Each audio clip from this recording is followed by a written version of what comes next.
Hello les amis, je vous retrouve pour une nouvelle vidéo sur le football portugais et sur la Coupe du Portugal. Et je vais vous présenter le match FC Porto contre Sporting du Portugal. C'est un match qui a lieu ce dimanche 26 mai 2024 à 18h15 pour le compte de la grande finale de la Coupe du Portugal saison 2023-2024. Alors ces deux équipes sont deux équipes de première division. Porto a fini troisième du championnat, le Sporting du Portugal premier du championnat. Donc dans ces vidéos, on va revenir sur le championnat avec les statistiques des deux équipes. On verra ensuite le classement des meilleurs marqueurs pour ces deux équipes dans leur championnat.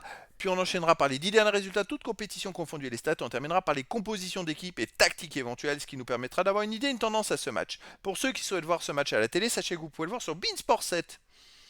Alors donc, en championnat, Porto était troisième avec 72 points en 34 matchs, 22 victoires, 6 nuls, 6 défaites, 63 buts marqués, 27 encaissés, plus 36 de différence de but. Tandis que le Sporting de Portugal est champion. Ils ont fini premier avec 90 points en 34 matchs, 29 victoires, 30 nuls de défaites, 96 buts marqués, 29 encaissés, plus 67 de différence de but. Ils ont même fini avec 18 points d'avance sur Porto. Ils ont quand même vraiment un gros écart avec leurs poursuivants. Ils ont marqué beaucoup de buts aussi, 33 de plus que Porto en championnat, même s'ils en ont pris 2 de plus. C'est une équipe Sporting du Portugal qui est vraiment très très forte en attaque. Au niveau des meilleurs marqueurs, alors pour le Sporting du Portugal, on a le meilleur marqueur du championnat qui est Gyökeres avec 29 buts en 33 matchs. Ensuite, on a Paulinho avec 15 buts. Pour Porto, on a Evanilson avec 13. Pour le Sporting du Portugal, Gonçalves avec 11. Après pour Porto, Galeno avec 9. Trincao du Sporting du Portugal avec 9. Pour Porto, Taremi 6. Après, il y a plein de joueurs à 5, 4, 3, 2 et 1 but pour les deux équipes.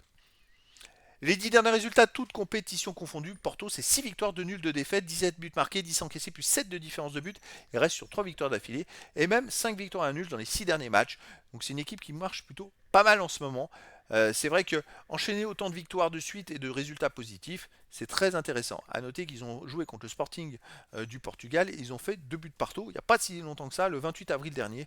Donc ça peut donner une tendance, c'était déjà très serré entre les deux équipes. C'est vrai que tout est possible. Côté du Sporting du Portugal, sur les 10 derniers matchs, c'est 8 victoires de nul, aucune défaite, 23 buts marqués, seulement 6 buts encaissés, plus 17 de différence de but. Alors effectivement, c'est la même chose, hein, en mieux. C'est-à-dire que comparé à Porto, ils ont deux meilleurs résultats, où ils marquent encore plus de buts. Ils sont même sur les 3 derniers matchs, ils restent sur 3 victoires sans encaisser de but. Il y a eu ce 2-2. C'est vrai qu'ils ont pris 6 buts en 10 matchs, dont 2 contre Porto. Mais avant le match contre Porto, ils ont fait aussi 3 victoires sans prendre de but. C'est-à-dire que sur les 7 derniers matchs, ils ont gagné 6 sans encaisser de but. Une équipe qui est vraiment très très forte, qui est capable de ne pas prendre de but, qui est capable d'en marquer beaucoup. Après, ce match 2-2 se jouait à Porto. Il va falloir voir dans un autre contexte, en finale. En finale, un match, ça se joue pas, ça se gagne, c'est pas pareil. Au niveau des compos d'équipe et tactique, alors pour Porto, on aurait du 4-4-2 avec gardien Diogo Costa, joueur de champ Mario, Pedro, Otavio, Wendel, Pepe, Gonzalez, Varela, Galeno, Evanilson et Taremi.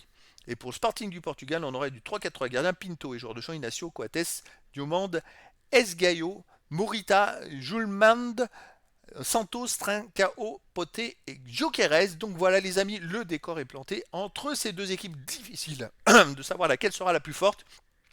C'est vrai que sur les résultats du championnat, le Sporting du Portugal me paraît mieux armé que Porto. Mais après, dans le foot, tout est possible et ça risque de faire beaucoup de spectacles et j'espère beaucoup de buts dans cette finale.